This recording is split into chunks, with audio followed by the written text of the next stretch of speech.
Why do we say it's raining cats and dogs and not raining kangaroos and cockatoos? From 10 to 1, here are the top climate and weather sayings, where they came from and what it actually means today. Number 10. In these kind of situations, you're not dying, but you're still not 100%. We're talking about being under the weather. Now, the phrase likely comes from 19th century sailors who felt seasick during rough weather and went down below deck to recover. So being literally under the weather bow meant you were, indeed, shielded from harsh conditions while unwell. In today's modern language, being under the weather may symbolise being slightly ill or off. It's a great excuse to skip that unwanted meeting by saying that we are under the weather. Number 9. Now, this saying comes from people who believe that something good will happen no matter what the situation. They might say that every cloud has a silver lining. Now, this phrase was probably made popular in the 17th century by the poet John Milton and refers to how sunlight outlines clouds, creating a bright edge even in gloomy skies. The idea is that even in bad situations, there can be a hint of good. So, in our modern day language, it's all about optimism through tough times. Straightforward, positive thinking that can always do us an ounce of good. Number 8. Do you ever work with someone who writes a whole page email about a missing stapler? You could say that that person is creating a storm in a teacup. Now, this phrase dates back to 19th century Britain and describes a small issue exaggerated into something rather dramatic. Just like imagining a violent storm inside something as tiny as a teacup. Today, we'll use this phrase to describe people who overreact to trivial problems. Number 7. Now, if this phrase was literal, every weather app would have a pet forecast feature. We're talking about the phrase, it's raining cats and dogs. Now, the exact origin of this isn't 100% clear, but one theory links this to 17th century England, where heavy rain would wash dead animals through the streets. Another theory suggests that Norse mythology associates cats and dogs with violent storms. Today, we simply would say it's raining cats and dogs to describe very heavy rain. Number 6. It's in those situations where everything seems quiet, rather suspiciously quiet.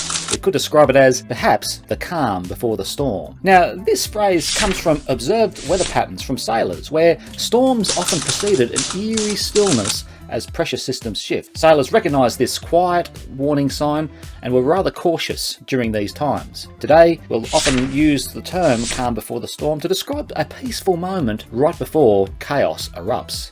Number 5. Now, this phrase is often used as a socially acceptable way to turn down an invitation. We could suggest that we take a rain check. Now, this phrase is thought to have emerged from 19th century America, where baseball games were postponed due to rain, and in such cases, rain checks were issued. And these rain checks allowed spectators to return again later. In today's world, we'll often take a rain check to signify a postponement of plans, or also a kind way to politely decline an invitation.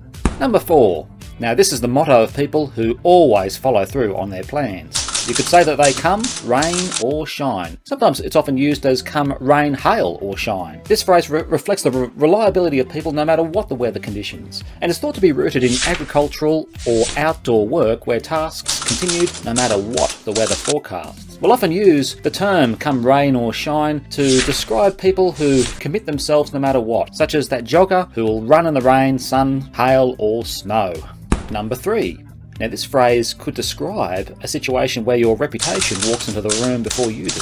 That's right, we could say that somebody could be under a cloud. Now, historically, clouds symbolise gloom or suspicion, and by the 17th century, the phrase describes someone under some form of suspicion or indeed disgrace. Today, we could describe someone being under a cloud as being viewed rather negatively. Just like that politician who suspiciously resigns, we could just say that they resigned under a cloud.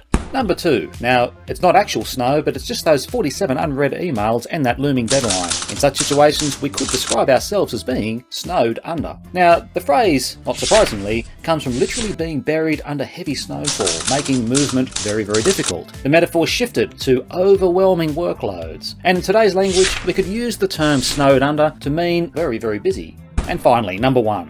And this term would describe a situation where everything within your surrounding is utter chaos, but for some reason you're just standing there, totally relaxed, sipping coffee. You could be described as being in the eye of the storm. Now, this phrase actually comes from meteorology, where the eye of a cyclone is indeed a calm centre surrounded by violent winds. The contrast made it a powerful metaphor for calm within chaos. Today, we could refer to someone being in the eye of the storm as being at the centre of a crisis but remaining remarkably composed. So, from teacup storms to full-blown cyclones, weather has shaped more than just our forecasts. It actually shapes the way we speak. Which one was your favourite? Did it make your top 10? Did we get it right?